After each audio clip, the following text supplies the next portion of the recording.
Okay, buterevu atulaba eno gyosinzira okubanga ate tulaba asaimu official gwe mukutuko wangalira ebyokya ku weekend saa zibeera 2 paka 3 ku lunaku olw'omukaaga ku BBS Telefina abangambe tuli wano ku Masigidi Salman Al-Faris bane wemanchi sobeza muzikirize tutambulirawo era ng'ensonga etuleese ya muyimbi wa kadongo kamu tubale tumita Fred Sebale naye kati alina erinnya eppya tugenda kubanga tutambula mu mboozi egenda kuba nyimpi so kubanga tunyonyoka omuntu omukulu kiki ekiyinza okubanga kimujja mu ddiini emu okubanga adda mu ddiini endala bulungi kibyazudde mu ddiini eno ebirala bifanaganako bwe bityo omukulu assalamu alaykum. Wa alaykum salaam wa rahmatullahi wa barakatuh. Tandise oyize mangu nja kubiyiga mangu ate lwaki kasita Katonda abaawo tewali kiyinza kaluba eddiini ogyagadde omanyi omuntu omukwano gwalina n'eddiini ogulabira ku spidi gyatwala ng'ayiga kituufu kyoyogerako omuntu ayinza okuba nga atulaba yayeebuuza Sebale ensonga ki eyinza okuba nga emuwaliriza okumujja mu ddiini gyamu olina emyaka emeka? Sooka obuuze ekibuuzo kyobadde obuuza kale ebbanga lyomaze mu bulamu obw'ensi eno nsonga ki eyo eyesimba ey'amaanyi gy'olabye mu myaka gino kuba abantu wabanga katukubalenga oli mu myaka nga 5 okwambuka emyaka 5 okubeera kunyweza ky'olina nsonga ki eyo ey'amaanyi eyesimba gy'otalaba wansi w'emyaka gy'olina ekuleetedde okutuuka okugenda mu ddiini eno? Lindako ogambye nti nno emyaka emeka kubanyereza eddiini mu bulamu emyaka okuva ku myaka 18 paka ku myaka 3 oba ozuula kyogenda okukola mu bulamu myaka 3 ku myaka 4 oba okola ekyo kiwayagala kiwazuula okukola myaka 5 n'okwambuka oba oli mu kunyweza ekyo kyobadde ng'okola okuva ku myaka 18 so omuntu ne yeebuuza ku myaka gy'olina gy'omuntu gyalowooza nti oli waggulu emyaka 4 kiki myaka 5 kipya ki ekyo ky'ozudde mu ddiini ekyo bali tolabanga olinga ntekako enninga egamba nti togezanga n'ova eno gy'oli nodde eno kubanga bw'ogamba kipya ki lwaki ogize bw'oti no omutima gw'ombuuzisa si mulungi mbuuza mu mutima omulungi kiki ekikuwaliriza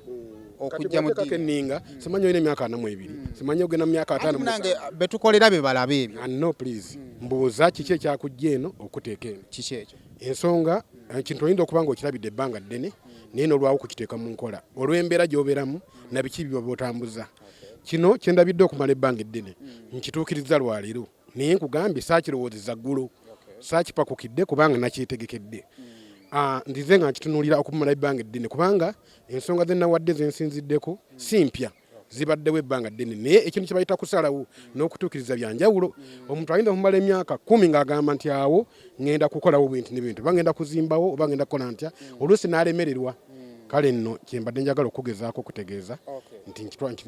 kintwalidde ebbanga eddene wadde nkituukiriza kati Seeka badde asaaza mu Juma y'olunaku olwaleero mu bingi byayogedde nga bamaze okukwaniriza boogedde ku nsonga y'akaso n'olagira ddala nti akaso bannaye nedda oli mukomole oba akaso kati otidde kaso ka bukulu bwakabulira mbuno oli mukomere kaakati kyembuuza emanya go gwana nze Daniel gwe Daniel toli mukomole ndi mukomole ng'oyogera osika olulimi ndi mukomole toli mukomole oli bubi nnyo kubanga ng'ovudde ku ky'obusiraamu okukomola kumpi kyafuuse etteeka ku lw'obulamu bw'omuntu kati bw'obuuza nze omuntu amanyi obulungi abeera mu bantu amanyi n'ekigenda mu maaso nti ndi mukomole ekyo ekibuuzo kifu Sebale gyagenda ogambye oli mukomole tukutege kyayisha kireeta amawulire amala sisobola kulimba Katonda Sebale okusinziira ku history sino si kyakuteekako wayimbirako ku President Museveni n'oyimbirako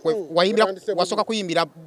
FDC busiwe kyali n'ogenda n'oyimbira ku President Museveni tetumanyi kyago ogenda kuyimbira okusinziira ku history yo mulimu okugenda n'ovaayo n'ogenda n'ovaayo tusuubire nti nno eno decision gy'okoze yankomeredde kati lwakuba temumanyi story bwe zitambula nze okuyimbira President Museveni saakitandise lwa bino ebibaddewo ebiriwo ebikola ki ebitambula nze najoyininga NRM nga obululu bwakaggwa obwa 2016 natunuulira ebintu bya Dr. Besigye nentunuulira ebintu nga byatambula byonna naye wabira abandoza bwaliwo nenetegereza bulungi nnyo nendaba nga Muzeeyi Museveni yakyatwala eggwanga mu maaso nasalawo nga bukyali nasalawo nga ennaku z'omwezi mu mwezi gw'okubiri mu 2017 ne Bobi Wine yita nabakujja nze nenkola decision ne ngende wa Muzeeyi Museveni ne mwetondera ebyaliwo byonna kubanga ebyobululu byamala okuggwa n'embeerabo tewali yankwatako tewali yantiisatiisa so nga ebintu bye nali nnyimbe byali bisobola okunyiza omuntu ng'omuntu naye nabeera ewange tewali yankubira ku ssimu tewali yantiisatiisa nensalawo nengende wa Muzeeyi ne mugamba waayi ebintu biringa byatambula byali bya bufuzi nensaba twalina ne ssente ensonyiwa ekyo gwokyongeddemu kati era nansonyiwa ne biggwa ne tusigala nga tutambula bulungi era kati we tuli mu kwetegekera kalulu kagenda kukola ki kuddirira in fact nanakayimba kenakubyera kwe kali ku social media okwo bakayita omwana w'omulaalo Ssebaala omulimu gw'olimu gwa music Seeka agenda tutangazaako mu maaso awo omulimu gw'olimu gwa music okusinziira ku style ya music gy'okuba ey'akadongo kamu mulina ebintu bisatu tusaagala ngambe nti kiteeka kugwe ne mu kadongo kamu mwenna mulina ebintu bisatu abakyala omwenge n'eddogo abantu bonna abaalabye egguli lya Ssebaale ng'akyuse bagambe either waliwo eddogo erimugoba nga azze ku edduwa ze bagambe lezo ezikola oba oyagala kunyweza ekintu ky'abakyala nga oyagala gattako oweze banna babeere awo abantu bagamba Ssebaale tosobola kubanga tewakyuse ku nsonga ezo nga tewali ekukyusiza olwo kirowoozaako kakati gwe bondaba bwoti ondabako awannumu ondabako kikyamu kyonna olamamu obuusabuusa mu byenjogera oba kikyonna lwaki onteekako obwakatirwa obulala nakyuse ku lwa Allah ku lwa Katonda wange nga neesaliddewo bulungi eby'abantu bw'obanga okola ebintu byo totunuuliranga abantu boogera social media abantu boogera abakwagala n'abatakwagala abatalina byakukola kuba social media yagatta abantu bonna mulimu ab'obwongo obutono mulimu ab'obwongo obungi ennyo mulimu abakungu kakati akatogo ako tokasubiramu birungi byokka mubaamu ebirungi ate mulimu n'ebibi obadde mu katuki badde mu protestant badde mu protestant obuprotestanti Seeka onaasonyiwa naye ffe kwakuna matata tugendayo buki bulungi abantu abatera okugenda mu kantu ako tekaviikako abatera okugenda mu kantu ako tekaviikako beekuŋŋaana okugenda ne bakalya kyalo nze era mbadde sirya mbizi wekiwona otya nagisomako nenjirama nga si ntuufu anyway nga tunatera omubanga tumaliriza interview eno eddiini eno giyingidde bukulu erina obukwakkulizo bwayo obukusuubirwamu okutuukiriza okusaala byonna oli mwetegefu kyenkanawa kakati mu ddiini muno temuliimu muntu agenda kusindiikiriza nga gwolabyeko omuntu andi emabega nga aŋŋamba nti temuliimu kukaka temuliimu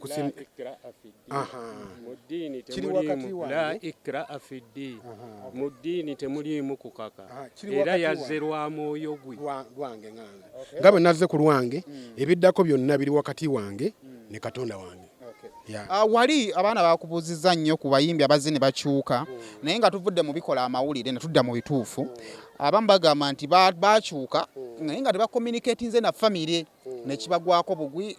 Chameleone yagenda mu kibuga ku bibye ne bakibulira nti kati yafuuse Gaddafi famire eno communication because famire kyekintu ekisinga obukulu fena tukola kusanyusa famire communication yo ne famire ku ddiini empya gye wayingidde eryetya era olowooza embeera enaddako enakukuma nga oli wamu ne famire kakati kino si kipya mu kika kyewaffe akulira omutuba gwe waffe bamuyita Sheikh Kiti waliwo omwami omulala bamuyita Sheikh bamuyita Nagulambwa abeera Kazowali naye nga musiraamu ate nga yakulira omutuba gwe waffe so si kipya mu famire era wabadde bakinsaba era tujja kusigala nga tutambula nabo buki bulungi singa olunaku lukya bannange Ibulayimu waffe gwe tulina kati ate ng'oyagala kuddayo mu bwa Fred bajjama bano bantu balungi naye bajjama bano banyiiga nga obasoomoozezza njagala oyogere ne bajjama abo babuulire abajjama si be bakulu Allah ye mukulu tobasaako bigambo kusomedde etteeka lya Katonda erigamba la ikraa fi ddiini mu ddiini temuliimu kukaka Mbadde agenda nnyo mu debate ya ddiini Seeka naye tulabyeko Seeka katono ye nina ke tulabyeko omwana n'abanga abadde mu ddiini eno n'asala maybe n'afuna oli omulala awo kiba tekyapulayingawo seeka nga bwe mukyogera omusiraamu n'afumbirwa omukaafiri kiba tekyapulayingawo eyo gundi gy'otuwadde sulati anti nkugambye mu ddiini temuli kukaka era wanajja naye tagenda kukaka mukake wazira banyina kutegeeragana n'olwekyo kitwale nti mu ddiini y'obusiraamu tebakukaka bukasi gw'osiima gw'osalawo seeka ate oyo ali mu ddiini olwedde asangiddwa mu ddiini naye akkirizibwa okwetaaya n'avaamu oba kikakata kwona ayingira obuyingizi mu bintu bya Katonda kitwale nti okukkiriza Katonda guba mutima gwo akati gwe simanyi kyokkiriza kitegeeza nti abakikola babakikola mu bukyamu n'agezaako sagala kozesa kigambo kifumita n'agezaako okulumba oyo abuvuddemu abakikola mu bukyamu totegedde etteeka lye nakusomera sooka onsome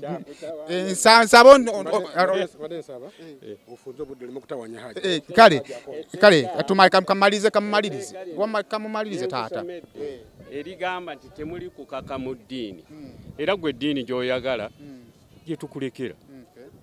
n'oli mumulekera eddiini ye gye yasiimye seeka nga mwamuyisiza mu mikolo ki omuntu because omuntu waba ayingira eddiini empya mumuyisa mu mitendera gye mumuyisaamu gye tumuyisaamu akkiriza ekigambo ekiyitibwa shahada okukkiriza Katonda omu because si buli omuntu amanyi shahada erina mitendera kikati for example nja kuwa